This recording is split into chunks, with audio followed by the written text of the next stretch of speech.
හොඳයි පුතේ මේ අපි මෙතනදී කතා කරන්නේ මාස 7ක යයි පාඨමාලාවක් 20 26 අවුරුද්දට අපි පටන් ගත්තා.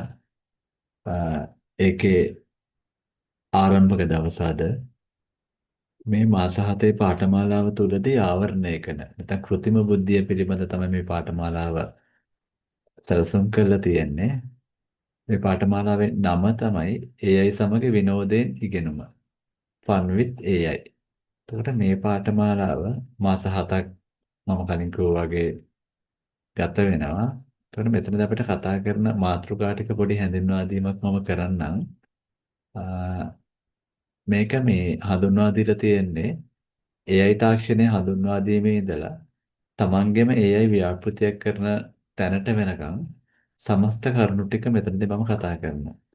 විෂය නිර්දේශය උගන්වන අතරතුර අමතර පාඨමාලාවක් විදිහට ඔන්ලයින් තමයි මේ පාඨමාලාව කරන්නේ. අදාළ නිබන්ධන ටික ඔයාලට පන්තියේදී ලබා දෙනවා. ඒ වගේම ඔන්ලයින් ලබා දෙන වීඩියෝ එක බලලා ඔයාලට මම දීපු ටියුට් එකේ MCQ ප්‍රශ්න වලට උත්තර ලියලා ඊළඟ දවසේ පන්තියට යනකොට අරන් ආවට පස්සේ අඩුපාඩු සාකච්ඡා කරන්න පුළුවන්. එතකොට මෙතනදී පළවෙනි මාසෙදී අපි කතා කරන්නේ AI ලෝකයට පිවිසීම. AI ලෝකයට පිවිසීම. Introduction to AI. මේකේ අරමුණ තමයි කෘත්‍රිම බුද්ධිය කියන්නේ මොකද්ද? අපවට ක්‍රියාත්මක වන කෘත්‍රිම බුද්ධි වැඩසටහන් අපි දැනටමත් පාවිච්චි කරනවා. ඒ මොනවද කියලා අපි මෙතනදී කතා කරනවා. එතකොට පළවෙනි මාසේ පළවෙනි සතිය අපි පාවිච්චි කරනවා. එයයි කියන්නේ මොකද්ද කියලා. මිනිස් බුද්ධිය හා පරිගණක බුද්ධිය අතර වෙනස අඳුරගන්න පළවෙනි සතිය පාවිච්චි කරනවා. ඊට අමතරව ඒ වල ඉතිහාසය ඒවා කතා කරනවා. දෙවෙනි සතියේ අප වටා ඇති AI. නැත්නම් all AI around us. Netflix, YouTube වගේ AI මගින් ක්‍රියාත්මක වෙන හැටි අපි මෙතනදී කතා කරනවා. ඊට අමතරව Siri, Google Assistant, Alexa වගේ software වල ක්‍රියාකාරීත්වය මෙතනදී කතා කරනවා. තුන්වෙනි සතිය AI සහ රොබෝ තාක්ෂණය. AI vs robotics. සියලුම රොබෝවන්ට AI තිබේද? අපේ ගැටලුවක් නේකනේ. ඒ පිළිබඳව අපි කතා කරනවා. ඊට අමතරව හතරවෙනි සතියේදී අපි ස්මාර්ට් ලෝකය, ස්මාර්ට් නිවාස, ස්මාර්ට් නගර ගැන කතා කරනවා. ඊට පස්සේ දෙවන මාසේ පළවෙනි සතිය. දෙවෙනි මාසේ අරමුණ තමයි මගේ දත්ත කියන්නේ මොකක්ද? AI සඳහා දත්ත වැදගත් වෙන්නේ ඇයි කියලා අවබෝධ කරවන එක.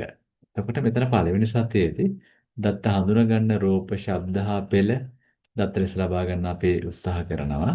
දෙවෙනි සතියේදී දත්ත එකතු කිරීම, හොඳ දත්ත සහ නරක දත්ත හඳුනා ගැනීම, big data නැත්නම් මහා දත්ත කියලා අපි කියන්නේ. ඒ ගැන සරල හැඳින්වීමක් කරනවා. තුන්වෙනි සතියේදී රටා හඳුනා ගැනීම, මිනිසුන් ඉගෙන ගන්න ආකාරය, ඒ වගේම පරිගණක කොහොමද ඉගෙන ගන්නෙ, ඒ ගැන කතා කරනවා. හතරවෙනි සතිය දත්ත ආරක්ෂාව. අපගේ දත්ත ආරක්ෂා කරගන්න ඕන මොකද? කොහොමද ඒක කරන්න ඕන කියලා හතරවෙනි සතියේදී දෙවෙනි මාසේ හතරවෙනි සතියේදී අපි කතා කරනවා. තුන්වෙනි මාසේ යන්ත්‍රය ඉගෙනීම නැත්නම් මැෂින් ලර්නින්.